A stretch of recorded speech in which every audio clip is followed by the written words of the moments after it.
श्री भगवान उवाच इमं विवस्वते योगम प्रोक्तवानहमव्ययम् विवस्वान् मनवे प्राह मनुरिक्ष्वाकवे ब्रवीत।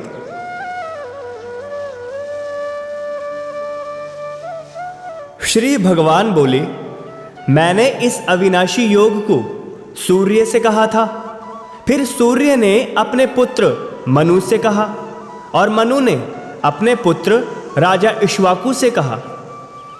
अर्थात जिसका कभी नाश नहीं होता वह अविनाशी होता है और जिसका नाश होता है वह विनाशी होता है। यह योग जो आपको अध्याय 2 और 3 में बताया गया है, बिना आसक्तियों के सिर्फ सर्वहित के लिए किए जाने वाला कर्म, जो सब अपने कर्तापन के विचारों को सम स्थिर करके सिर्फ भगवत स्वरूप मार्ग पर चलने को योग कहते हैं। यानी सब इच्छाओं का त्याग करके अपने कर्मों को सर्वहित में लगा देना ही कर्म योग है। भगवान कह रहे हैं, इस योग को सबसे पहले मैंने सूर्य से कहा, अर्थात परम ने जब यह ब्रह्म रचा तब सबसे पहले यह योग सूर्य ने कहा। निष्काम भाव से कर्म करना ही योग है। तब यह ज्ञान सूर्य ने लिया।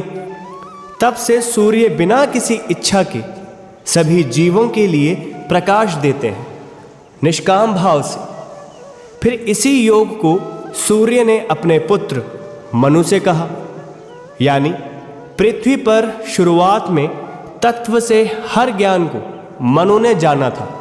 मनु पृथ्वी पर पहले मनुष्य थे जिन्होंने ध्यान व समाधि की गहराई में डूबकर ज्ञान का प्रकाश अपने विवेक में जलाया। मनु स्मृति ग्रंथ में मनु ने सभी प्राणियों के लिए कानून बनाए थे। आज भी उसी अनुशासन के बनाए हुए ज्ञान पर 100 से ज्यादा देशों के कानून बने हुए हैं। सूर्य ने मनु से इस योग को कहा।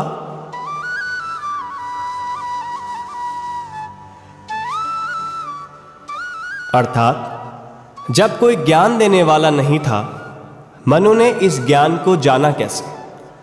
जब आप परम में एक ही भाव हो जाते हो, विचार शून्य हो जाते हो, तब ज्ञान का जो प्रकाश होता है वह सूर्य है। वही परम प्रकाश पूरे ब्रह्म में है। सूर्य प्रकाश ने मनु के विचारों में यह ज्ञान उत्पन्न कर दिया। फिर मनु ने अपने पुत्र राजा इक्ष्वाकु से कहा। इक्ष्वाकु मनु के पुत्र थे। मनु से पहले इस पृथ्वी पर कोई मानव नहीं था, इसलिए यह ज्ञान मनु ने ध्यान की गहराई में उतरकर प्रकाश से ग्रहण किया था। जैसे इस ब्रह्मांड की उत्पत्ति होती है, ऐसे ही ब्रह्म का एक दिन भी खत्म होता है, तब रात्रि शुरू होती है। रात्रि में सारे ब्रह्मांड का विनाश यानी अग्नि ही अग्नि हो जाती है सब तरफ। फिर दोबारा ब्रह्मांड की उत्पत्ति होती है, तब कुछ नहीं रहता।